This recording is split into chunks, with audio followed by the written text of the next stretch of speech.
नमस्कार दोस्तों, स्वागत है आप सभी का अपने अपने YouTube channel mission NCERT for RPSC पर। हमारी चल रही थी फ्रेंड्स साइकोलॉजी के प्रीवियस एग्जाम में जो पूछे गए प्रश्न हैं जो बार बार रिपीट होते हैं उन क्वेश्चन के हम सीरीज लाए थे, जिसके अंदर हमने शामिल करे हैं कितने 500 प्रश्न हमने इसमें शामिल करे हैं। आज हमारी इसमें सीरीज नंबर 4 रहने वाली है, जिसमें 151 से लेकर 200 तक हम क्वेश्चन को सॉल्व करेंगे। तो आप किसी भी कॉम्पिटिशन एग्जाम की तैयारी हैं जिसमें आते हैं साइकोलॉजी से संबंधित प्रश्न, स्पेशली रीट के लिए तो बहुत इंपॉर्टेंट है। रीट हो, सेकंड ग्रेड हो, फर्स्ट ग्रेड हो, सभी के लिए बहुत इंपॉर्टेंट है। चलिएगा हम शुरू करते हैं। क्वेश्चन नंबर 1 देखिएगा क्या रहने वाला है। पहले आप अच्छे से पढ़िएगा टॉपिक को, फिर आप इनसे प्रैक्टिस अपनी अच्छे से कर सकते हैं। यही हमारा उद्देश्य है कि आपकी अच्छे से प्रैक्टिस हो जाए। चलिएगा शुरू करते हैं। देखिएगा 12 वर्षीय मोहन हर बात पर झगड़ा करता है तथा स्वयं को सही साबित करने की कोशिश करता है। वह विकास की किस अवस्था में है? पूर्व बाल्यावस्था में, या फिर किशोरावस्था में, या फिर उत्तर बाल्यावस्था में, या फिर शैशवावस्था में? तो इसका सही जवाब क्या हो जाता है फ्रेंड्स? इसका सही जवाब हो जाता है ऑप्शन नंबर बी, किशोरावस्था में। 12 वर्षीय बालक है वो कौन सी अवस्था में आ जाता है? किशोरावस्था में आ जाता है। झगड़ा करता है, स्वयं को सही साबित करने की कोशिश करता है। इस प्रकार के जो लक्षण होते हैं वो हमारी किशोरावस्था के होते हैं। अगला प्रश्न देखिएगा। राम अपने पिता के साथ बाग में घूम रहा है। वह जानता है कि चिड़िया जैसी कोई चीज होती है, परंतु उसने कभी मोर नहीं देखा है। वह मोर देखकर कहता है कि चिड़िया को तो देखो। उसके पिता ने कहा कि यह एक मोर है। उपयुक्त उदाहरण हमें क्या सिखाता है? ऑप्शन नंबर ए है सम्मिलन, ऑप्शन नंबर बी है समायोजन, ऑप्शन नंबर सी है संरक्षण, ऑप्शन नंबर डी है वस्तु का प्रदर्शन। तो इसका सही जवाब क्या हो जाता है? ऑप्शन नंबर ए सम्मिलन। तो ये हमें क्या दिखाता है? सम्मिलन का एक उदाहरण है। अगला प्रश्न देखिएगा। बाल्यावस्था के समापन व किशोरावस्था के प्रारंभ होने का वर्ष कौन सा है? कौन सा बाल्यावस्था के समापन और किशोरावस्था के प्रारंभ होने का जो वर्ष है वो 10वां है, 8वां है, 13वां है, या फिर है 16वां? तो इसका सही जवाब क्या हो जाता है? ऑप्शन नंबर से 13वां है। बाल्यावस्था तो समाप्त होती है और किशोरावस्था प्रारंभ हो जाती है। चलिएगा अगले प्रश्न की ओर हम बढ़ते हैं। अगला प्रश्न देखिएगा। अगला प्रश्न है हमारा, वुडवर्थ के अनुसार सीखना है व्यवहार में परिमार्जन, नवीन ज्ञान प्राप्त करना, व्यवहार में परिवर्तन, या फिर विकास का प्रक्रम? तो इसका सही जवाब क्या हो जाता है? इसका सही जवाब क्या हो जाएगा? वुडवर्थ के अनुसार सीखना क्या है, ये हमसे पूछा गया है। तो वुडवर्थ के अनुसार सीखना एक विकास का क्या है फ्रेंड्स? प्रक्रम है। अर्थात ऑप्शन नंबर डी सही जवाब हो जाता है। अगला प्रश्न देखिएगा। शिक्षा मनोविज्ञान का अध्ययन शिक्षक को इसलिए करना चाहिए ताकि छात्रों को आसानी से प्रभावित कर सके, स्वयं को समझ सके, पशुओं पर प्रयोग कर सके, शिक्षण को अधिक प्रभावी बना सकें। तो इसका सही जवाब क्या हो जाता है? शिक्षण को अधिक प्रभावी हम बना सके, इसलिए हम शिक्षा मनोविज्ञान का यूज़ करते हैं। अगला प्रश्न है हमारा, देखिएगा क्वेश्चन नंबर 156 प्रश्न हमारा क्या कहता है? साइकोलॉजी शब्द की उत्पत्ति। देखिएगा साइकोलॉजी शब्द की जो उत्पत्ति होती है वो किस भाषा में हुई है, ये हमसे पूछा गया है। अंग्रेजी में, रूसी में, लैटिन में, या फिर स्पेनिश में? तो इसका सही जवाब हो जाता है लैटिन मतलब कि ऑप्शन नंबर से सही जवाब हो जाता है कि साइकोलॉजी शब्द की उत्पत्ति लैटिन भाषा से हुई है। अगला प्रश्न है हमारा, थॉर्नडाइक द्वारा प्रदत्त सीखने का नियम कौन सा है? कहने का नियम, व्यक्त करने का नियम, कक्षा नोट्स बनाने का नियम, या फिर अभ्यास का नियम? तो सीखने के नियम को ही हम क्या कहते हैं फ्रेंड्स? अभ्यास का नियम है, जो कि ऑप्शन नंबर डी में दिया गया है। अगला प्रश्न है, अधिगम जिसके बिना संभव नहीं है वह है प्रेरणा, शिक्षक, पाठ्यपुस्तक, या फिर निर्देशन? तो हम अधिगम किसके बिना संभव नहीं है फ्रेंड्स? अधिगम अभिप्रेरणा या प्रेरणा के बिना संभव नहीं है। जब से हमको अंदर से प्रेरणा नहीं आएगी हम अधिगम नहीं कर सकते हैं, चाहे वो बाह्य प्रेरणा हमें मिले, चाहे वो आंतरिक अभिप्रेरणा हो या फिर बाह्य हो। ठीक है, प्रेरणा जरूर होनी चाहिए या अभिप्रेरणा होनी चाहिए। चलेगा अगले प्रश्न की ओर पढ़ते हैं। समायोजन से तात्पर्य स्वयं का विभिन्न परिस्थितियों में अनुकूलन करना है ताकि संतुष्ट किया जा सके दूसरों को, प्रेरकों को, उद्देश्यों को, या फिर आवश्यकताओं को? इसका सही जवाब क्या हो जाता है? ऑप्शन नंबर डी आवश्यकताओं को। अगला प्रश्न देखिएगा। सर्वप्रथम बुद्धि मापन का मापदंड बनाया किसने बनाया था? टर्मन ने, गाल्टन ने, बिने ने, या फिर बनाया था हर्बर्ट ने? तो इसका सही जवाब क्या हो जाता है? सर्वप्रथम बुद्धि मापन का मापदंड। ये तो जाने कितनी बार पूछ लिया गया है ये प्रश्न। तो सर्वप्रथम बुद्धि मापन का जो बनाया था, किसने बनाया था? बिने ने बनाया था। अगला प्रश्न देखिएगा, बालक सृजनात्मक योग्यता रखता है यदि वह जिज्ञासावश प्रश्न पूछता है, अधिक नंबर प्राप्त करता है, आज्ञाकारी है और गृह कार्य पूरा करता है, कक्षा में अनुशासन भंग करता है। तो बालक सृजनात्मक योग्यता रखता है यदि वह क्या है? जिज्ञासावश प्रश्न पूछता है। इसका मतलब उसमें सृजनात्मक योग्यता है, वो उसको हर चीज़ जानने की जिज्ञासा होती है। जब किसी चीज़ को जानने की हमारे अंदर जिज्ञासा होगी तो हम नई चीज़ का सृजन भी बहुत अच्छे से कर पाते हैं। तो यही सृजनात्मकता का एक अच्छा लक्षण है। अगला प्रश्न देखिएगा, क्रिया को प्रारंभ करने, जारी रखने तथा नियंत्रित करने की प्रक्रिया है। ऑप्शन है अधिगम, सृजन, संतुलन या फिर है अभिप्रेरणा। तो अभी हमने कुछ देर पहले आपको बताया, ऑप्शन नंबर द अभिप्रेरणा सही हो जाता है। हम अधिगम भी करेंगे किसी भी चीज़ के लिए, किसी भी चीज़ को सीखने का प्रयास करेंगे तो हमारे अंदर से आना चाहिए कि हाँ हमें सीखना है, अर्थात हमें अभिप्रेरणा मिलनी चाहिए। चाहे क्रिया को प्रारंभ करना हो, उसको कंटिन्यू रखना हो, चाहे नियंत्रित करने की प्रक्रिया हो। अगला प्रश्न देखिएगा, सृजनात्मक उत्तरों के लिए आवश्यक है विषय वस्तु आधारित प्रश्न, मुक्त उत्तर वाले प्रश्न, एक अत्यंत अनुशासित कक्षा, प्रत्यक्ष शिक्षण एवं प्रत्यक्ष प्रश्न। तो इसका सही जवाब क्या हो जाएगा? सृजनात्मक उत्तरों के लिए क्या आवश्यक है फ्रेंड्स? मुक्त उत्तर वाले प्रश्न, अर्थात ऑप्शन नंबर ब एकदम सही जवाब हो जाता है। नेक्स्ट है हमारा प्रश्न देखिएगा 164, डिसलेक्सिया किससे संबंधित है? पठन विकार से, व्यवहार संबंधी विकार से, मानसिक विकार से या फिर गणितीय विकार से। तो डिसलेक्सिया की मैं बात करूँ तो डिसलेक्सिया होता है हमारा पठन विकार से संबंधित होता है, अर्थात ऑप्शन नंबर ए इसका सही जवाब हो जाता है। अगला प्रश्न देखिएगा, डिसलेक्सिया भी बहुत बार पूछा जा चुका है। नेक्स्ट प्रश्न है हमारा, नियंत्रित दशाओं के अंतर्गत किया गया अध्ययन क्या कहलाता है? प्रश्नावली, प्रयोग, सर्वेक्षण या फिर चेकलिस्ट। इसका सही जवाब क्या हो जाता है? नियंत्रित दशाओं के अंतर्गत जो किया गया अध्ययन है वो हमारे प्रयोग कहलाता है, अर्थात ऑप्शन नंबर ब एकदम सही जवाब इसका हो जाता है। अगला प्रश्न देखिएगा, मनोविज्ञान व्यवहार का शुद्ध विज्ञान है। यह कथन या डेफिनेशन किसकी है? वुडवर्थ का, जेम्स ट्रेवर का, वॉटसन का या फिर स्किनर का। तो हमने आपको बताया था मनोविज्ञान व्यवहार का शुद्ध विज्ञान है। ये डेफिनेशन बहुत इंपॉर्टेंट है और किसकी है? वॉटसन की है और बहुत बार पूछी जा चुकी है। अगला प्रश्न देखिएगा, निम्न में से कौन से विचारक के अनुसार शिक्षा व्यक्ति की भीतरी शक्तियों को उभारने की प्रक्रिया है? फ्रॉबेल के अनुसार, पेस्टोलॉजी के अनुसार, थॉर्नडाइक या फिर प्लेटो के अनुसार। तो ये डेफिनेशन किसकी है या फिर ये कथन किसने कहा था? ये कहा था फ्रेंड्स पेस्टोलॉजी ने, अर्थात ऑप्शन नंबर ब सही जवाब है। इन्होंने कहा था कि जो शिक्षा होती है वो व्यक्ति की अंदर की जो शक्तियाँ होती हैं, भीतरी शक्तियाँ, उनको उभारने की एक प्रक्रिया है। अगला प्रश्न है, निम्नलिखित में से कौन सा कथन अधिगम की प्रकृति को सही प्रकार से निर्देशित करता है? अधिगम एक प्रक्रिया है, अधिगम एक उत्पाद है, अधिगम कभी उत्पाद और कभी प्रक्रिया होती है या फिर अधिगम प्रक्रिया और उत्पाद दोनों है।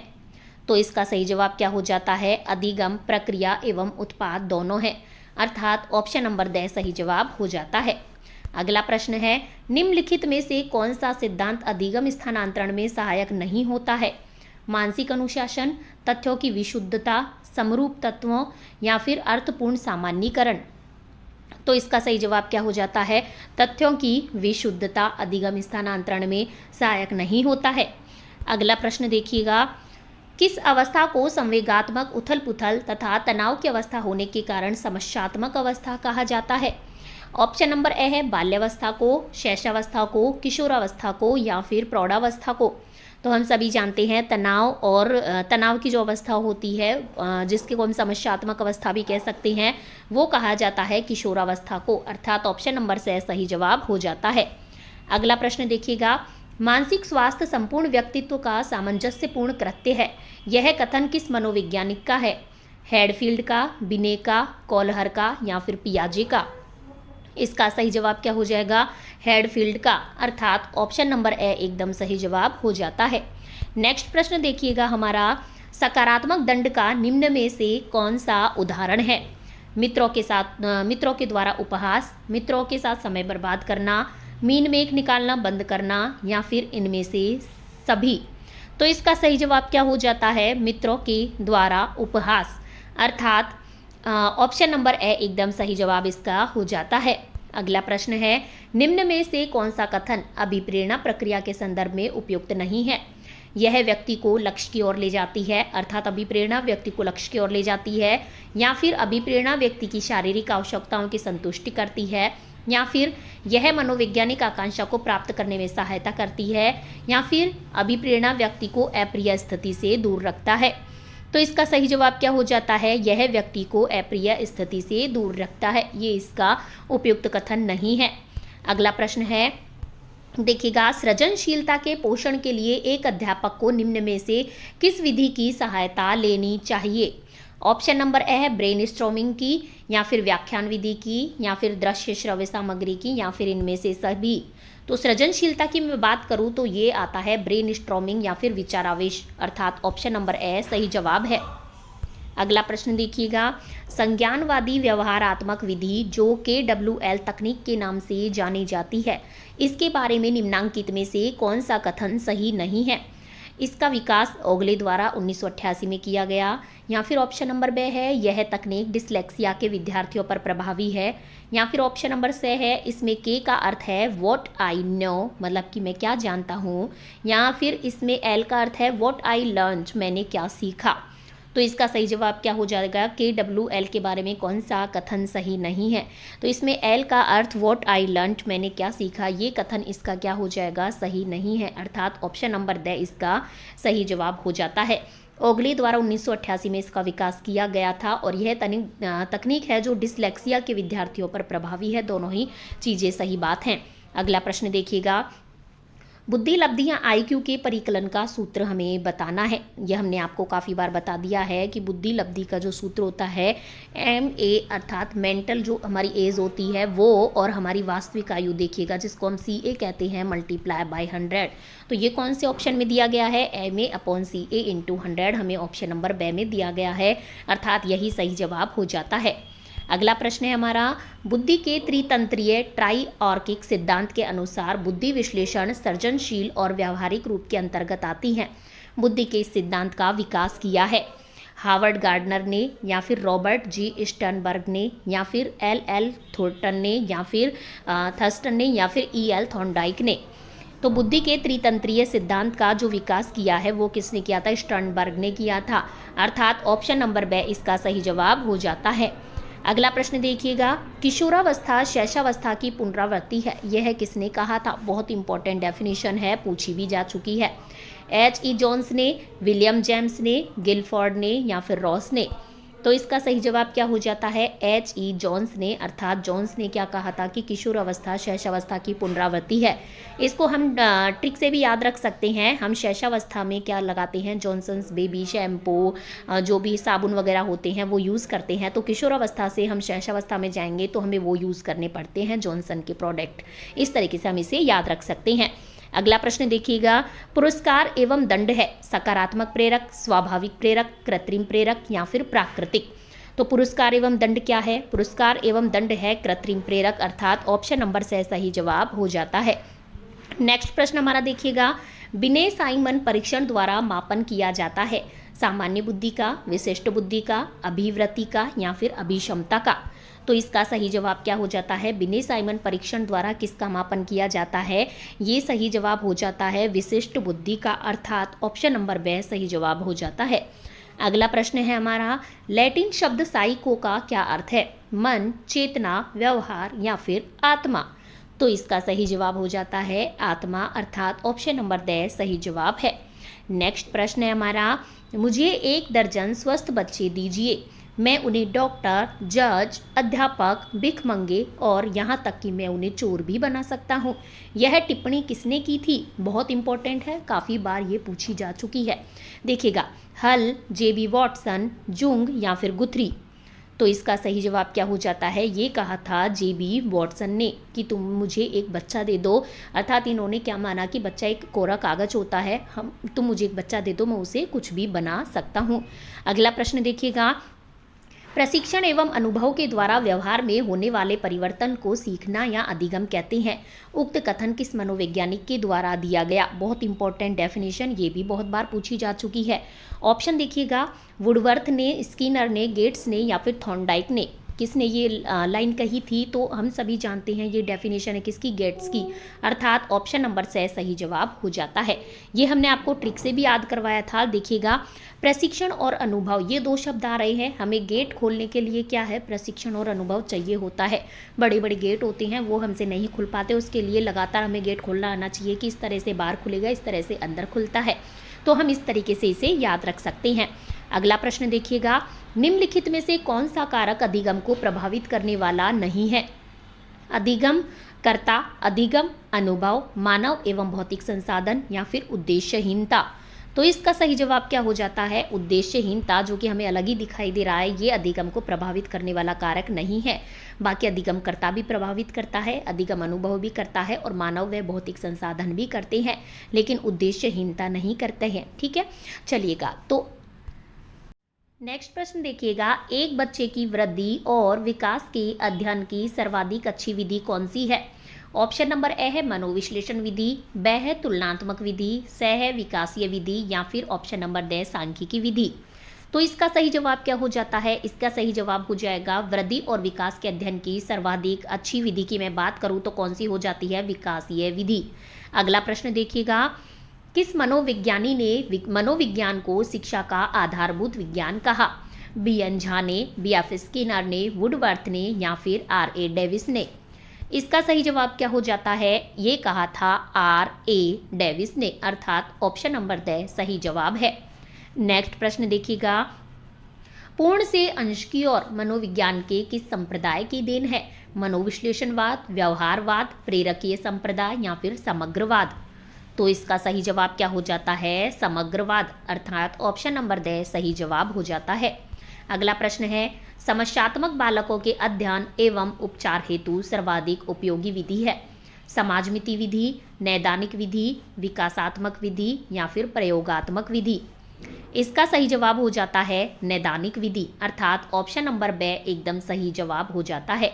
समस्यात्मक बालकों का अध्ययन एवं उपचार करने के लिए सर्वप्रथम उनकी समस्याओं का निदान करना पड़ता है, अर्थात जांचना पड़ता है, परख करनी पड़ती है कि उनको आखिर समस्या क्या है। आगे देखिएगा, अधिगम निम्न में से किस पर निर्भर नहीं करता है? आर्थिक स्थिति, आयु एवं परिपक्वता, पूर्व अनुभव या फिर अभिप्रेरणा।